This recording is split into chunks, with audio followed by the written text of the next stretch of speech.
আসসালামু আলাইকুম। সবাইকে স্বাগতম জানাচ্ছি আজকের ভিডিওতে। আজকে আমরা উদ্ভাসের উইকলি এক্সাম ৬ এটার সলিউশনটা দেখব।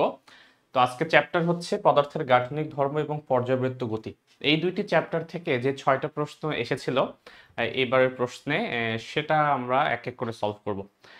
২-৩ টা প্রশ্ন হচ্ছে খুবই সহজ ছিল, একেবারে উঠিয়ে দিয়েছে প্রশ্ন ব্যাংক থেকে।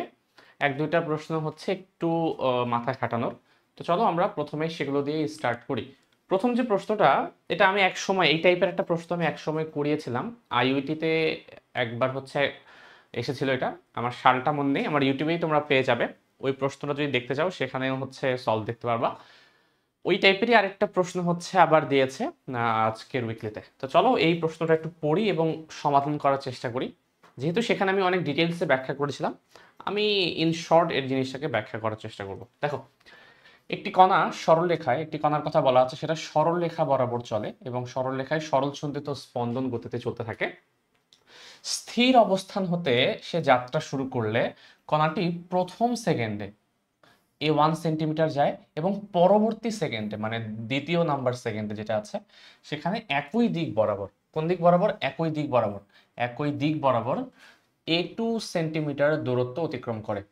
কণাটির সরলছন্দিত গতির কৌণিক কম্পাঙ্ক অর্থাৎ ওমেগা আমাকে নির্ণয় করতে বলেছে এবং প্রমাণ করতে বলেছে যে কম্পনের যে বিস্তারের যে ভ্যালুটা সেটা হবে 2A1 square divided by 3A1 minus A2। এই জিনিসগুলো আমাকে প্রমাণ করতে বলা হয়েছে। দেখো, প্রশ্নটার মধ্যে প্রত্যেকটা ওয়ার্ডে এক একটা হিন্ট লুকিয়ে আছে, যে প্রত্যেকটা ওয়ার্ড যদিও মাত্র ২ লাইনের একটা প্রশ্ন, বাট প্রত্যেকটা ওয়ার্ড ম্যাটার করে এখানে। তো দেখো, ঘটনাটা যেটা, এটা সরলছন্দিত স্পন্দন, বাট সেই সরলছন্দিত স্পন্দনটা একটা সরলরেখা বরাবর সংঘটিত হচ্ছে, তাই না? একটা কণা সরলরেখা বরাবর হচ্ছে ডানে টু অ্যান্ড ফ্রো এভাবে মুভ করে, সরলরেখা বরাবর ডানে এবং বামে মুভ করে। তার ঠিক যে মিডল পয়েন্টটা, এটাকে আমরা সাম্যাবস্থা কল্পনা করে নিই, তাই তো? এবং সে যে ডান পাশের যে তার এক্সট্রিম পয়েন্ট, এটাকে আমরা হচ্ছে প্লাস এ কল্পনা করে নিই এবং এ পাশে যে এক্সট্রিম পয়েন্টটা সেটাকে আমরা হচ্ছে মাইনাস এ কল্পনা করে নিই। এটাই তো হচ্ছে আমাদের রুল, তাই না? এটা হচ্ছে সর্বোচ্চ বিস্তার পজিটিভ সাইডে, এটা হচ্ছে সর্বোচ্চ বিস্তার নেগেটিভ সাইডে, এবং মাঝখানেরটাই হচ্ছে আমার সাম্যাবস্থা। এবং সকল ধরনের হচ্ছে তোমার হচ্ছে হিসাব নিকাশ আমরা সাম্যাবস্থান থেকেই করি, মানে সরণগুলোর যতগুলো হিসাব হয় বা বেগ বলো বা হচ্ছে ত্বরণ বলো, সবকিছু আমরা সাম্যাবস্থানের সাপেক্ষেই করি, কারণ জানি এগুলো হচ্ছে সব আপেক্ষিক জিনিস। তো কোনো একটা সাপেক্ষে আমাকে করতে হবে, এই কারণে x0 আমরা হচ্ছে সাম্যাবস্থানকে ধরে নিয়েছি। এখান থেকে দূরত্বটা আমরা সবসময় হিসাব করার ট্রাই করব। বাট প্রশ্নটাতে একটা ঝামেলা আছে। ঝামেলাটা কি? বলেছে যে স্থির অবস্থান হতে যাত্রা শুরু করে এই কণাটা। তোমরা যদি এই চ্যাপ্টার পড়ে থাকো, তোমরা একটা জিনিস আসলে জানো, যে কখনো যদি একটা কণা এভাবে চলমান অবস্থায় থাকে সরলছন্দিত স্পন্দনে, তাহলে তার ঠিক যে মধ্যবিন্দু, যেটাকে আমরা সাম্যাবস্থান বলছি, সেখানে কিন্তু তার বেগের মানটা সর্বোচ্চ থাকে এবং এই দুই পয়েন্টগুলোতে তার বেগের মানটা অ্যাকচুয়ালি জিরো থাকে। জিরো, বেগের মানটা জিরো থাকে, মিনিমাম থাকে। আমাকে যেহেতু প্রশ্নে বলে দিয়েছে যে বস্তুটি অ্যাকচুয়ালি স্থির অবস্থান থেকে যাত্রা শুরু করছে, তার মানে বস্তুটার যে স্টার্টিং পয়েন্টটা সেটা আইদার এটা অথবা এটা, এটা বুঝতে পারছো তোমরা? কারণ স্থির অবস্থান মানে কি? তার বেগের মান শূন্য, জিরো বেগ থেকে সে স্টার্ট করছে, তার মানে সে হয় এখান থেকে স্টার্ট করবে অথবা এখান থেকে স্টার্ট করবে। এর কারণ এই দুইটি পয়েন্ট বাদে এই তার চলমান যতটুকু যে রেখাটা আছে, এই রেখার উপর কোথাও তার বেগ আর শূন্য না, শুধুমাত্র এই দুইটা বিন্দুতে শূন্য। তো আমি পজিটিভ সাইডটাকে, আমার হিসেবের সুবিধার্থে পজিটিভ সাইডটাকে আমি হচ্ছে আমার স্টার্টিং পয়েন্ট বলে কল্পনা করব, অর্থাৎ আমার টাইমের মান জিরো এখান বললে হচ্ছে আমি স্টার্ট করব। আমি কল্পনা করেই নিব যে আমার স্টার্টিং যে পয়েন্টটা ছিল, অর্থাৎ আমি যেখান থেকে স্টপ ওয়াচ আমি চালু করলাম, আমার হিসাব নিকাশ শুরু করলাম, সেই পয়েন্টটা হচ্ছে এটা, এবং এটাই হচ্ছে t ইকুয়ালস টু 0 পয়েন্ট। আমরা নর্মালি একটা সরল সন্ধিত স্পন্দনের যে ইকুয়েশনটা, সেই ইকুয়েশনটাকে কল্পনা করে নিই x সমান a sin omega t plus delta. এখন এই জাস্ট স্থির অবস্থান থেকে তোমাকে একটা হিন্ট দেয়া হলো এই প্রশ্নটা সম্পর্কে। সে হিন্টটা হচ্ছে, যখন টাইমের মান শূন্য তখন এক্স এর মান অ্যাকচুয়ালি এ। এই ওয়ার্ডটার মানে এটা বোঝায় স্থির অবস্থান থেকে। এই ওয়ার্ডটা মানে কি বোঝাচ্ছে? যে when t equals to 0 x equals to a, এদের প্লাসে ধরতে পারো অথবা মাইনাসে ধরতে পারো, কোনো সমস্যা না। প্লাসটা ধরলে আমাদের সুবিধা হয়, মানে মাইনাস নিয়ে হিসাব নিকাশ করা ঝামেলা থাকে না। সো আমি প্লাসটা নিয়েই হচ্ছে কনসিডার করছি। তো আমি যদি এক্স প্লাস এক্স এর জায়গায় আমি এ কল্পনা করি, তাহলে দেখো তো এক্স সমান এ যদি বসিয়ে দেই এবং টাইমের মান যদি আমি 0 বসিয়ে দেই, ওমেগা ইন্টু 0 প্লাস ডেল্টা, তাহলে এখানে কি এ বাই এ সমান হয়ে যাচ্ছে 1, এবং এখানে সাইন ডেল্টা, তাহলে সাইন ডেল্টা সমান হয়ে যাচ্ছে তোমার 1। এবং আমরা জানি পাই বাই 2 এর মান হচ্ছে 1 হয় সাইন, তো সেই ক্ষেত্রে আমরা ডেল্টার একটা ভ্যালু পেলাম। তো দেখো মাত্র 2 লাইনের প্রশ্নের জাস্ট একটা ওয়ার্ড দিয়ে তোমাকে কত কিছু বুঝিয়ে দিল যে অ্যাকচুয়ালি ডেল্টার মান পাই বাই 2 হবে।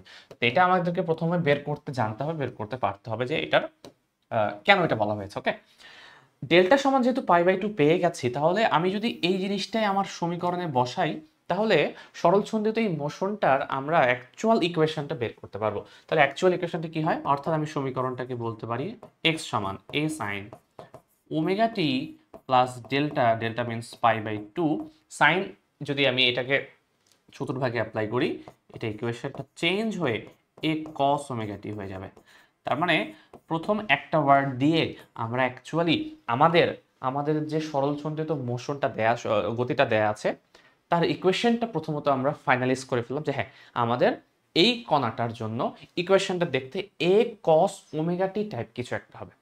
এরপর আমরা স্টার্ট করি প্রবলেমটা, এরপরে পরের লাইনে যাই। দেখো প্রথম লাইনের আমার কাজ শেষ, পরের লাইনে বলেছে স্থির অবস্থান থেকে যাত্রা শুরু করে কণাটি প্রথম তার 1 নম্বর সেকেন্ডে সে A1 সেন্টিমিটার অতিক্রম করে। সেন্টিমিটার ম্যাটার করছে না এখানে, আসলে আমরা সেন্টিমিটার আকারেই ভ্যালুটা বের করব, সেন্টিমিটার এককটা জরুরি না, বাট A1 দূরত্ব অতিক্রম করে এটা জরুরি। অর্থাৎ আমাকে বলা হয়েছে যখন টাইমের মান 1 সেকেন্ড, ঠিক ওই টাইমে তোমার যে সরণটা এই সরণটা হচ্ছে কত, A1 সেন্টিমিটার। আচ্ছা খেয়াল করো তো, যেহেতু তার স্টার্টিং পয়েন্ট এখানে, তাহলে এখান থেকে বস্তুটি অ্যাকচুয়ালি এই দিক বরাবর মুভ করা স্টার্ট করবে না? তাহলে এদিক বরাবর যখন মুভ করা সে স্টার্ট করেছে, এদিক থেকে সে এদিকে যাচ্ছে, প্রথম যখন 1 সেকেন্ড অতিক্রম হয়ে গেল, 1 সেকেন্ড অতিক্রম হয়ে গেল, তখন তার যে সরণটা সেটা আসলে এতটুকুর কথা বলা আছে, যেটা হচ্ছে A1। বোঝা যাচ্ছে? এটা কিন্তু এখান থেকে A1 বলেনি, তার স্টার্টিং পয়েন্ট থেকে 1 সেকেন্ড অতিক্রম করার পর, মানে কি তার স্টার্টিং পয়েন্ট এখানে, তার টি সমান 1 সেকেন্ডে সেই জায়গায় এসেছে, তাহলে এই জায়গায় তার অবস্থানটা আমাকে বের করতে বলেছে। তার মানে টি সমান 1 যখন, তখন হচ্ছে সে 1 সেন্টিমিটার। বাট আমি আগেই বলেছিলাম এই সমীকরণটাকে, তাতে আমরা যে কাজটা করি, আমরা সরণটা হিসাব করি হচ্ছে এইটার সাপেক্ষে, সাম্যাবস্থানের সাপেক্ষে। তাহলে দেখো তো, এইটা যদি এখান থেকে এতটুকু যদি A1 হয়, তাহলে সাম্যাবস্থান থেকে এই দূরত্বটা কত? আমি কি A মাইনাস A1 বলতে পারবো না? তাহলে বলতে পারবো যে আমার অ্যাকচুয়ালি এই লাইনটা থেকে প্রথম যে আরেকটা লাইন, সেকেন্ড যে লাইনটা বলা আছে, এখান থেকে আমি বুঝতে পারি অ্যাকচুয়ালি, ওকে তাহলে এক্স এর মান বলা হচ্ছে A মাইনাস A1। তাহলে এক্স এর মান যদি আমি এই সমীকরণে বসাই, তাহলে আসছে A minus A1 equals to A cos omega t. এটাকে আমরা আরেকটা সমীকরণ রূপে রেখে দিব, এটাকে আমরা পরবর্তীতে একটু পরে ইউজ করব। সেম ভাবে পরবর্তী সেকেন্ডে একই দিকে সে A2 সেন্টিমিটার অতিক্রম করছে। এর মানে কি? তার মানে হচ্ছে একে যদি আমি আরেকটা সেকেন্ড অতিক্রম করতে দিতাম, আরেকটা সেকেন্ড এদিক থেকে এদিকে অতিক্রম করতে দিতাম, তাহলে তার এতটুক যে দূরত্বটা সেটাই বলা আছে হচ্ছে তোমার A2। তাহলে বর্তমানে তার কত নম্বর সেকেন্ডে সে আছে? 2 নম্বর সেকেন্ডে, এবং 2 নম্বর সেকেন্ডে সে এইখান থেকে কতটুকু দূরত্ব এসেছে? A1 প্লাস A2 এসেছে কিন্তু। তার মানে বোঝা যাচ্ছে যে আমার এর পরের যে শর্তটা দেওয়া, t সমান 1 প্লাস 1, অর্থাৎ 2 সেকেন্ডে তার টোটাল যে সরণটা হবে একেবারে এই পয়েন্ট থেকে, সেই সরণটা হচ্ছে তোমার A1 প্লাস A2, এটা সেন্টিমিটার। এটা বোঝা যাচ্ছে কিনা? শুধু এইটা নিলে কিন্তু হবে না, কারণ আমাকে এখান থেকে দূরত্বটা হিসাব করতে হবে। এই কারণে তাহলে এখান থেকে দূরত্বটা কত হবে? ক্যাপিটাল এ থেকে যদি আমি A1 প্লাস A2 বাদ দিই, তাহলে আরেকটা জিনিস মাথায় রাখা দরকার, এখানে একই দিকে ওয়ার্ডটা কিন্তু বলা আছে, একই দিকে। যদি একই দিকে না বলে বিপরীত দিকে বলতো, তখন কিন্তু আমি তীরটা দিকে ঘুরিয়ে দিতাম। ঠিক আছে? এখন একই দিকে হওয়ার কারণে A1 এর সাথে A2 যোগ হচ্ছে, একই দিকে যদি না হতো তাহলে A1 এর সাথে A2টা বিয়োগ হতো। বোঝা যাচ্ছে? দেখো এখন দেখো, তাহলে সরণ যদি এটা বলা আছে, তাহলে সরণ এই যে তোমার হচ্ছে শর্ত, এই শর্ত থেকে আমরা একটা জিনিস বুঝতে পারছি যে এক্স এর যে ভ্যালুটা সেটা অ্যাকচুয়ালি কত? সেটা অ্যাকচুয়ালি হচ্ছে a থেকে a1 প্লাস a2 এটাকে বাদ দেয়া।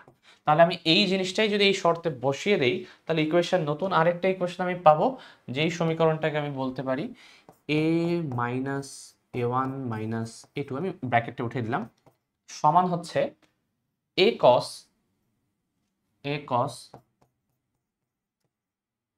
ওমেগা টি আছে। টি এর মান তো 2 সেকেন্ড, তাহলে 2 ওমেগা। আচ্ছা, এখানে আমি কেন টি এর মান বসালাম না? টি এর মান তো 1 সেকেন্ড বলা ছিল।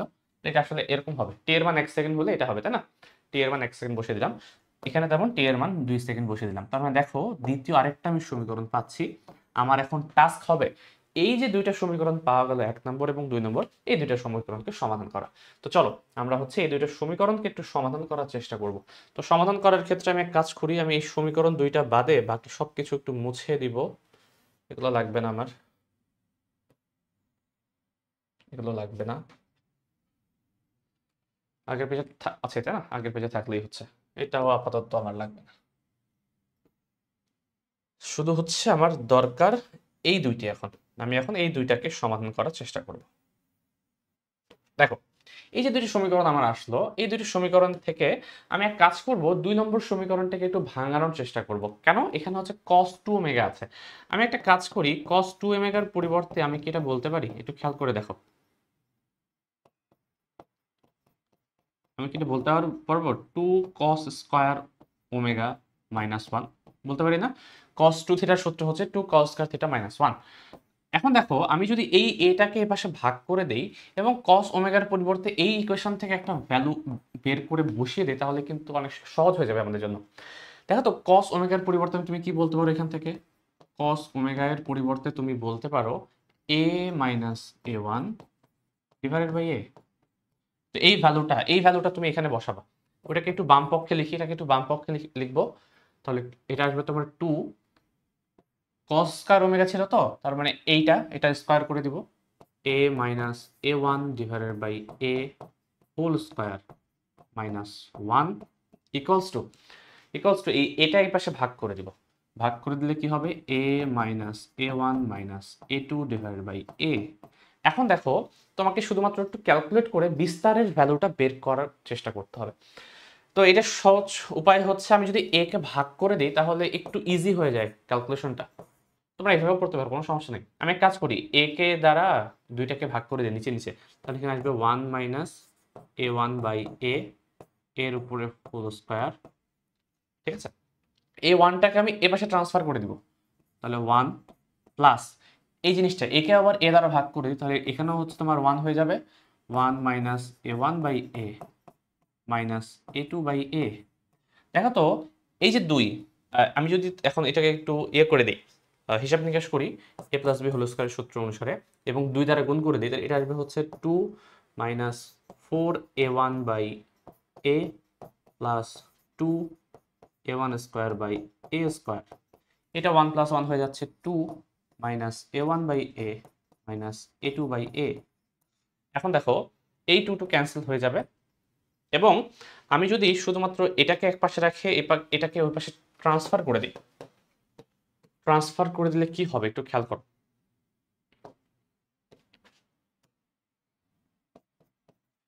এটাকে রেখে দিলাম 2a1 square divided by a square. এটাকে যদি ট্রান্সফার করি এটা আসবে 4a1 by a, 4a1 by a, আর এই পাশে যা আছে minus a1 by a minus a2 by a। দেখো তো তুমি যদি এখন একটু বিয়োগ করো এটাকে, 2a1 square divided by a square, এখান থেকে কাজ করি, আমি 1 বাই a কমন নিয়ে নিই। ওকে, কমন নিলে এখানে 4a1 থেকে a1 বাদ দিলে 3a1 মাইনাস a2 আসবে। একটা এই যদি কেটে দাও এবং এটাকে যদি ট্রান্সফার করে দাও, তাহলে তোমার মনে হচ্ছে তোমার হিসাব হয়ে গেছে। হ্যাঁ, মিলে গেছে তোমার। তাহলে a এর ভ্যালু আসছে 2a1 square divided by 3a1 minus a2। এটাই হচ্ছে আনসার। এটা তোমাকে বের করতে বলেছে যে বিস্তারের মানটা বের করো, এই কণাটার বিস্তারের ভ্যালুটা বের করো, এবং সেই বিস্তারের যে ভ্যালুটা সেটা আমি বের করে ফেললাম। খুবই ক্যালকুলেশনটা খুব একটা কঠিন না। কঠিন হচ্ছে কি, আসলে কঠিন হচ্ছে তোমাকে বোঝা এই যে প্রত্যেকটা ওয়ার্ডের এক একটা মিনিং আছে, এই মিনিং বের করে সমাধানটা করাটাই হচ্ছে চ্যালেঞ্জিং টাস্ক এই ম্যাথের। বাকি সবকিছু আসলে নর্মাল জিনিস। এখন যেহেতু তোমরা এটা সলভ করতে পারলাম আমরা, এখন আমরা এই ভ্যালুটাকে ইউজ করে কৌণিক কম্পাঙ্কটাও বের করতে পারবো। ওমেগার ভ্যালুটা আমি কি করব, এটাকে আপাতত 3 নম্বর সমীকরণ কল্পনা করো। এই সমীকরণের ভ্যালুটা, এর ভ্যালুটা আমি যে কোনো একটা 1 নম্বর সমীকরণে মনে করে বসিয়ে দিচ্ছি, ঠিক আছে? এই যে 1 নম্বর সমীকরণে, তাহলে এর ভ্যালুটা যদি আমি এখানে বসিয়ে দিই, কি আসে একটু খেয়াল করি। তাহলে 3 এর ভ্যালুটা আমি একে বসাবো। দেখো a মাইনাস a1 ছিল, তাহলে a এর ভ্যালু কি পেলাম আমরা?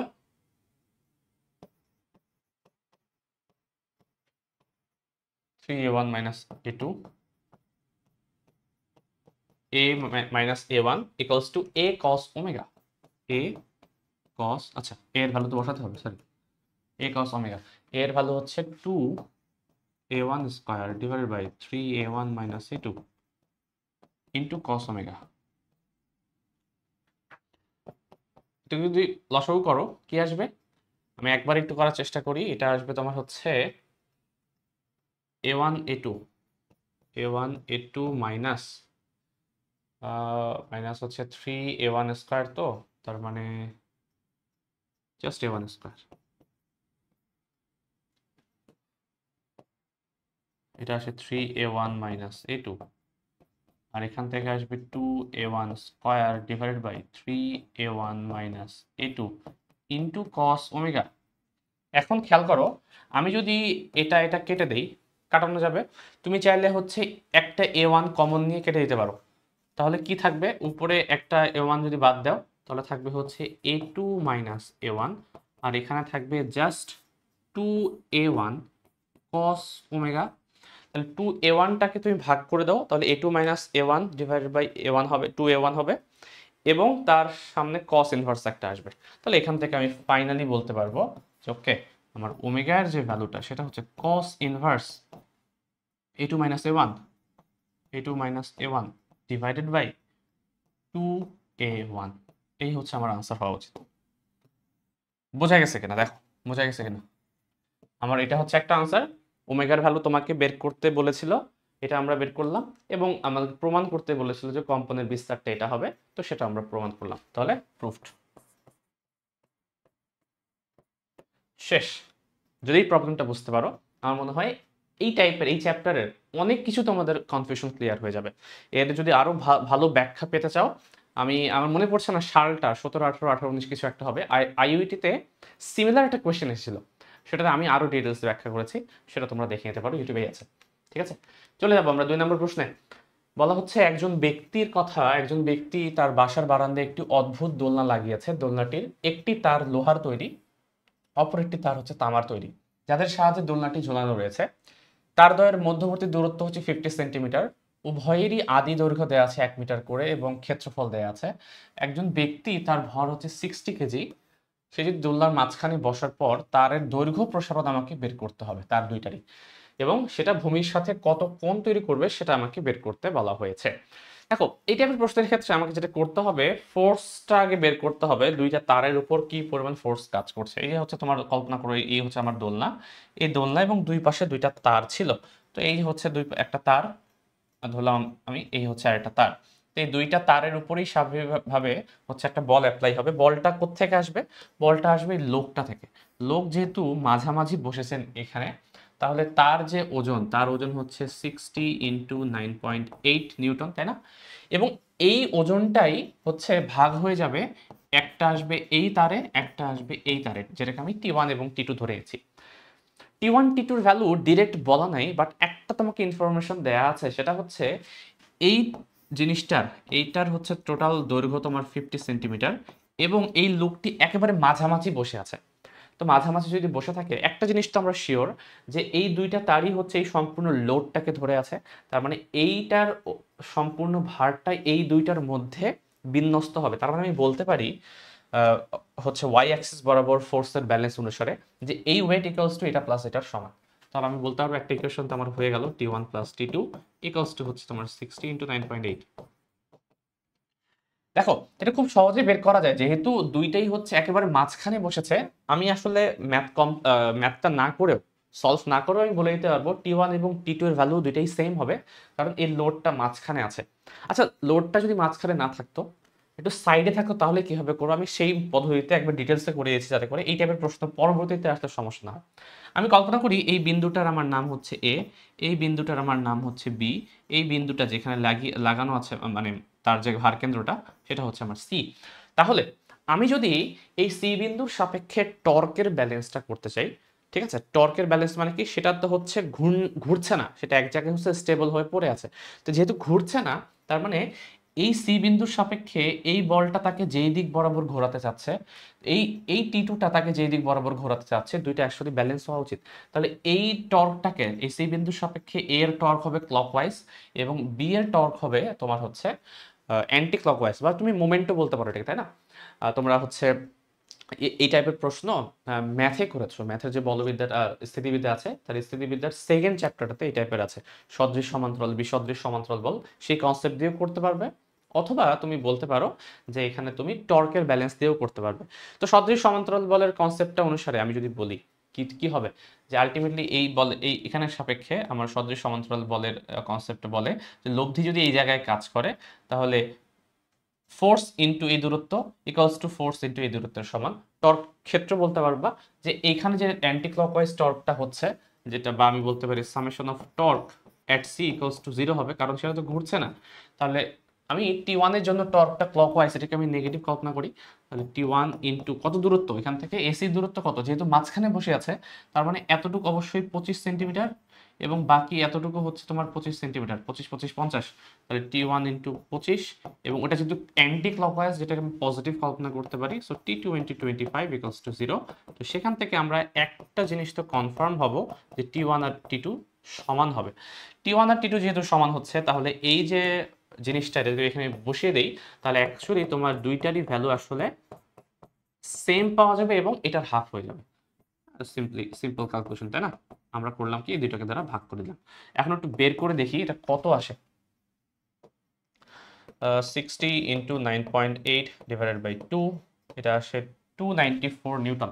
তাহলে দুইটাতেই প্রথমত একটা জিনিস তো শিওর হলাম যে 294 নিউটন করে দুইটা তারই তোমার একই পরিমাণ ফোর্স কাজ করবে।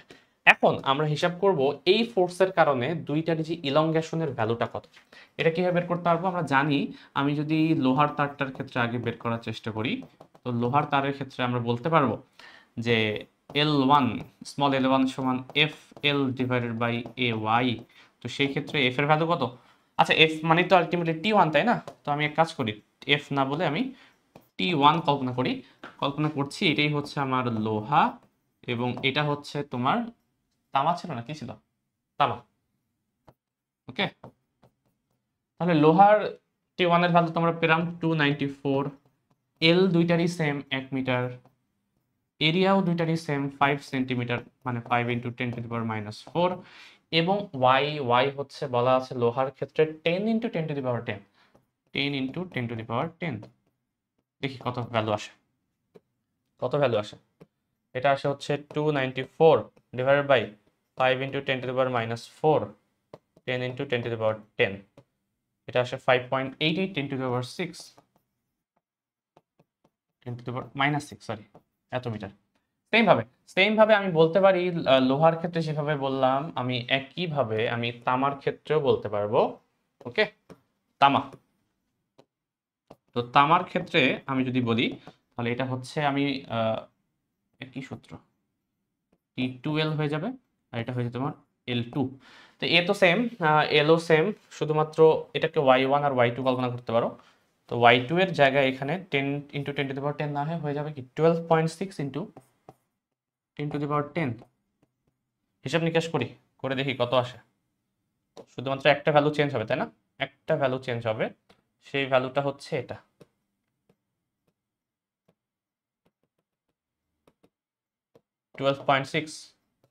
এটা আসে তোমার 4.67।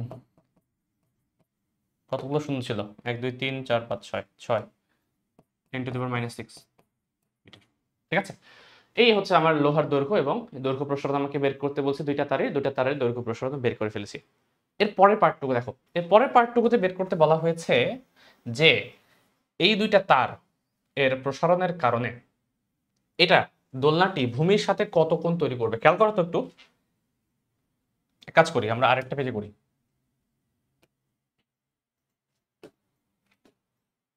একটু খেয়াল করো, দুইটা তারের মধ্যে কার প্রসারণটা বেশি, খেয়াল করো। প্রসারণটা বেশি হচ্ছে তোমার এটার, লোহাটার। তার মানে লোহাটা একটু বেশি নিচে নেমে যাবে, এটা একটু কম নিচে নামবে। এখন এটা একটু স্বাভাবিকভাবে বোঝা যাচ্ছে, একটা যদি বেশি নিচে নামে, একটা যদি অল্প নিচে নামে, তো একটু অ্যাঙ্গেল হয়ে বেঁকে যাবে না? এই অ্যাঙ্গেলটা আমাকে বের করতে বলা হয়েছে, ভূমির সাথে কত কোণ তৈরি করবে।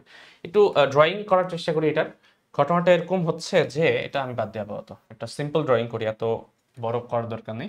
আগে কল্পনা করো এই দণ্ডটা এরকম এখানে ছিল, এই হচ্ছে দণ্ডটা এখানে ছিল। এখন তারের কারণে সেটা বেঁকে গিয়ে মানে সে একটু নিচের দিকে আসবে, বাট দুইজনে তো সেম নিচে আসবে না। খেয়াল করো, লোহাটা একটু বেশি নিচে আসবে, লোহাটা। তার মানে এটা আর স্ট্রেট থাকতে পারবে না, এটা স্বাভাবিকভাবে একটু বেঁকে যাবে, একটু এভাবে বেঁকে যাবে। ওকে, একটু বড় করে আর কি বোঝার জন্য। এখন দেখো, তার মানে এটা হচ্ছে তোমার L2 আর এটা হচ্ছে আমার L1। আমাকে যদি বলে এই অ্যাঙ্গেলটা বের করো, কিভাবে বের করবো? এই অ্যাঙ্গেলটা বের করার জন্য আমাকে হচ্ছে প্রথমত বের করতে হবে এই দূরত্বটা কত। আচ্ছা, এই দূরত্বটা কিভাবে বের করতে পারবো? আমি যদি হচ্ছে L1 থেকে L2 বাদ দিই, তাহলে এই দূরত্ব বের হবে। আর এটা তো হচ্ছে তোমার এদের মধ্যবর্তী যে টোটাল দূরত্বটা, মানে এই যে দূরত্বটা, এটা কিন্তু বলাই আছে 50 সেন্টিমিটারটা কত জানি বলেছিল। হ্যাঁ, 50 সেন্টিমিটার। তাহলে আমি tan থিটা সমান লম্ব বাই ভূমি থেকে বের করতে পারবো। অর্থাৎ অ্যাঙ্গেলটা হবে tan থিটা সমান লম্ব ডিভাইডেড বাই ভূমি, অর্থাৎ L1 minus L2 divided by D, বা থিটা সমান হয়ে যাবে tan inverse L1 minus L2 কত? 5.88 থেকে 4.67, 5.88 থেকে 4.67 into 10 to the power minus 6 divided by 0. মানে সেন্টিমিটারে দেওয়া ছিল, সেটাই করি। 5.88 মাইনাস 4.67, তাহলে into 10 inverse 6 divided by 0.5, tan inverse answer 1.39 10 to the power minus 4, 1.39 10 to the power minus 4 degree. তুমি চাইলে এটাকে রেডিয়ানেও প্রকাশ করতে পারো, সমস্যা নেই, যে কোনো একটা এককে প্রকাশ করলেই হবে। বোঝা গেছে কিনা এটা হচ্ছে মেইন ইস্যু। ঠিক আছে, এটা হচ্ছে আমাদের এরকম একটা ভ্যালু বের হলো। ওকে, শেষ সেটা। নেক্সট কোয়েশ্চেন হচ্ছে, একটি ধাতব ঘনকের প্রতিটি তলের ক্ষেত্রফল দেয়া আছে, এর নিচ তল দৃঢ়ভাবে আটকানো, উপরিতলে যদি আমি এতটুকু স্পর্শকীয় বল প্রয়োগ করি, স্পর্শকীয় বল, তাহলে প্রয়োগ করলে 10 ডিগ্রি ব্যাবর্তন বিকৃতি হয়, 10 ডিগ্রি। তাহলে ব্যাবর্তন গুণাঙ্ক নির্ণয় করো। ঘটনাটা কিরকম? এই যে একটা হচ্ছে দেয়াল আছে, এই দেয়ালের উপরে আমি একটা বস্তুকে এখানে এভাবে লাগিয়ে দিয়েছি। এরপর করেছি কি, আমি এখানে একটা স্পর্শকীয় বল প্রয়োগ করলাম এই দিক বরাবর, এবং এটার কারণে সে আসলে একটু বেঁকে গেল, বস্তুটি একটু বেঁকে গেল, বেঁকে এটা এই দিক বরাবর চলে আসলো, এটা এই দিক বরাবর চলে আসলো। আমাকে বের করতে বলেছে এই যে অ্যাঙ্গেলটা আমাকে দেয়া আছে, এই অ্যাঙ্গেলটা হচ্ছে তোমাকে বলা 10 ডিগ্রি। তাহলে যেহেতু স্পর্শকীয় বল প্রয়োগ করলাম, আমরা জানি এখানে হচ্ছে তোমার শেয়ার ফোর্স অ্যাপ্লাই হবে, বা কি বলে এটা, ব্যাবর্তন পীড়ন হবে আর কি, সহজ কথায়। ওই পীড়নটার ভ্যালু আমাকে বের করতে বলেছে। সূত্র কি? N সমান F divided by A theta. তাহলে এখানে আমি জাস্ট ক্যালকুলেট করলেই তো হয়ে যাচ্ছে। এফ এর মান দেয়া আছে, আর এরিয়াটা সবসময় নিতে হবে কি, প্যারালাল যে এরিয়াটা, অর্থাৎ আমি যদি এটাকে 3D ডায়াগ্রাম আঁকতাম, তাহলে এই এরিয়াটা নিতে হবে তোমাকে, যে এরিয়াটা এফেক্টেড হচ্ছে এই এরিয়াটা। যদিও এখানে ঘনক বলা আছে, ঘনক বলাতে প্রশ্নটা ইজি হয়ে গেছে।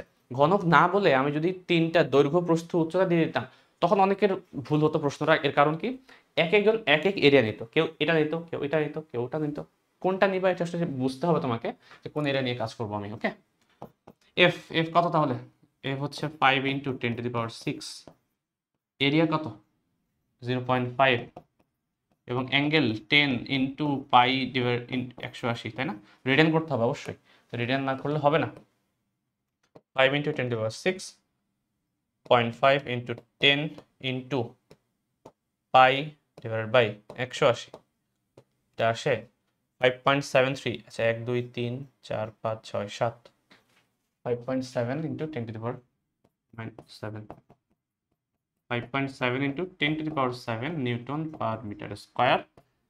এই হচ্ছে ব্যাবর্তন যে গুণাঙ্ক আছে তার ভ্যালুটা আমরা বের করে ফেললাম। ব্যাবর্তন গুণাঙ্কের মান কত হলো? 5.7 ইন্টু 10⁻7। ঠিক আছে, নেক্সট প্রশ্ন 4 নম্বর। পারদের আয়তন গুণাঙ্কের কথা বলা আছে, সেটা হচ্ছে এটা। এবং 1 মিটার কিউব পারদের আয়তন এতটুকু যদি আমি হ্রাস করতে চাই, তাহলে কাজের মান কত হবে আর পারদের স্থির শক্তি কতটুকু হবে? আচ্ছা, আমরা একটা জিনিস জানি, যতটুকু কাজ করব আমি সেটাই অ্যাকচুয়ালি স্থির শক্তির রূপে জমা হবে। দুইটার আনসার অ্যাকচুয়ালি সেম, আমি একটা বের করতে পারলে আরেকটা হয়ে যাচ্ছে। দেখো, সাধারণত আমরা এই সূত্রটা ডিরেক্ট বইয়ে পাই না নর্মালি। যদি বইয়ে হচ্ছে, আগে আমাদের বইগুলো দেওয়া ছিল না, এখনকার বইয়ে আছে কিনা আমি আসলে দেখা হয়নি। বাট একটা জিনিস সবার জন্যই কমন, যে একক আয়তনে কৃত কাজ, এই সূত্রটা সবার জন্য সেম। সেটা কি? হাফ ইন্টু পীড়ন ইন্টু বিকৃতি। তাহলে একক আয়তনে কৃত কাজ, এটা যদি আমি ইউ বলি, তাহলে হাফ ইন্টু পীড়ন ইন্টু বিকৃতি। ঠিক আছে, এটা হচ্ছে একক আয়তনে। তাহলে টোটাল যদি আমি কৃত কাজ বের করতে চাই, এই একক আয়তনে কৃত কাজের সাথে আমি যদি হচ্ছে টোটাল আয়তনটা গুণ করে দিই, তাহলে হয়ে যাচ্ছে। তাহলে এটা আসলে একক আয়তনে থাকছে না, এটা হয়ে যাচ্ছে টোটাল কৃত কাজ। দেখো, পীড়ন তো সবসময় F/A, এটা নিয়ে কোনো সন্দেহ নাই। এবং বিকৃতি যেটা এটা হচ্ছে আয়তন হ্রাস করছে, তাহলে বিকৃতি হচ্ছে small v divided by v, এর সাথে আবার v গুণন, তাহলে v ক্যান্সেল।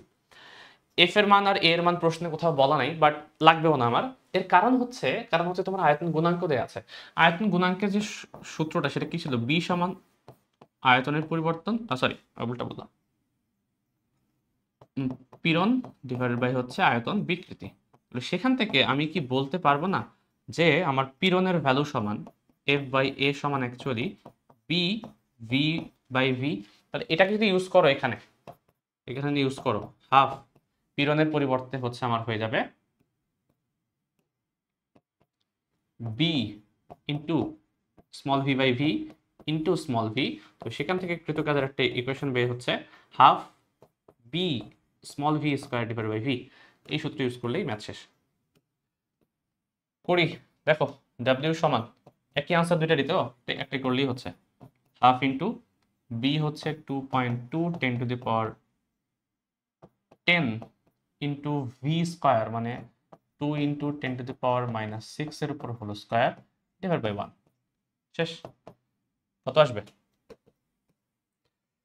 এটা আসবে হচ্ছে 0.5 into 2.2 10⁻10 into 2 into 10⁻6 whole square. আচ্ছা, ভাগ দেওয়া লাগতো না, কারণ এটা তো জাস্ট 1। এটা আসছে 0.044 জুল। শেষ, এটাই আনসার। দুই ক্ষেত্রেই আনসার এটা। এটাই সঞ্চিত শক্তি, এটাই হচ্ছে তোমার কৃত কাজের ভ্যালু। দেখো বোঝা যাচ্ছে কিনা। 5 নম্বর প্রশ্ন, এখানে কি বলা আছে? একটি সেকেন্ড দোলকের কথা বলা হচ্ছে, যেটি পাহাড়ের পাদদেশে ঠিক সময় দেয়, কিন্তু পাহাড়ের চূড়ায় চললে 2 ঘন্টায় 16 সেকেন্ড সময়ের পার্থক্য দেখায়। পৃথিবীর ব্যাস যদি এত হয়, পাহাড়ের উচ্চতা কত? এটা খুবই সিম্পল প্রশ্ন। তোমরা এটা করেছো, যখনই পাহাড়ের উচ্চতায় উপরে চলে যায়, সেটা স্লো চলা শুরু করে, তাই না? স্লো চলা শুরু করে। আমরা জানি পাহাড়ের উচ্চতায় যে তোমার সময়টা, সেটা টি প্রাইম যদি ধরি, পাদদেশে যদি আমি টি ধরি, তাহলে এর সাথে হচ্ছে একটা আর এর একটা সম্পর্ক আছে। সেটা কি? টি টি সমান আমরা জানি কি, যদি সবকিছু ঠিক থাকে, 2π√L/g, তাহলে g divided by g prime হয়ে যায়। এবং g সমান আমরা জানি আবার gm/r²। তো তুমি যদি হচ্ছে অনুপাত করো, তাহলে হচ্ছে এখানে হয়ে যাবে r+h হোল স্কয়ার উপরে চলে যাবে, so r+h divided by r square যেহেতু ছিল, এই কারণে স্কয়ার রুট কেটে যাবে। এবং এটা সমানই তুমি বলতে পারো এটাকে, যে কতটুকু হচ্ছে তোমাকে সময়ের পার্থক্য দেখাচ্ছে। যেহেতু বলা আছে 2 ঘন্টায় 16 সেকেন্ড, তার মানে 2 ঘন্টা মানে কি, কত সেকেন্ড? 2 ঘন্টা মানে হচ্ছে 2 × 3600, এটা হচ্ছে অ্যাকচুয়ালটা। আর সময় পার্থক্য মানে ঝামেলা যেটা হবে, সেটা হচ্ছে বর্তমানে দেখাবে 2 × 3600 মাইনাস হচ্ছে কতটুকু সময় পার্থক্য, সেটা হচ্ছে 16 সেকেন্ড। এক লাইনে আমরা শেষ করে ফেললাম। এখান থেকে আমার দরকার শুধু এটার সাথে এটা সম্পর্ক। এটা সমান কি হয়ে যাবে? 1 minus h divide by r। আর কত? 6400, তাই না? ব্যাসার্ধ, ব্যাস দেয়া আছে, কিলোমিটারে বের করব, এবং এটা যা দেয়া আছে সেটাই হিসাব করো কত আসে। আমাদের h এর ভ্যালুটা বের হয়ে আসবে। এটা হচ্ছে 2 into 3600 divide by 2 into 3600 minus 16 second. Then হচ্ছে আমি কি করব, আচ্ছা এখানে মাইনাস কেন দিচ্ছি আমি, আবার প্লাস ছিল, -1 হয়ে যাবে তাহলে, ইন্টু 6400 কিলোমিটারে আসবে 14.25। ওরে বাবা, অনেক বড় পাহাড়, 14.25 কিলোমিটার। ঠিক আছে, এই হচ্ছে আনসার।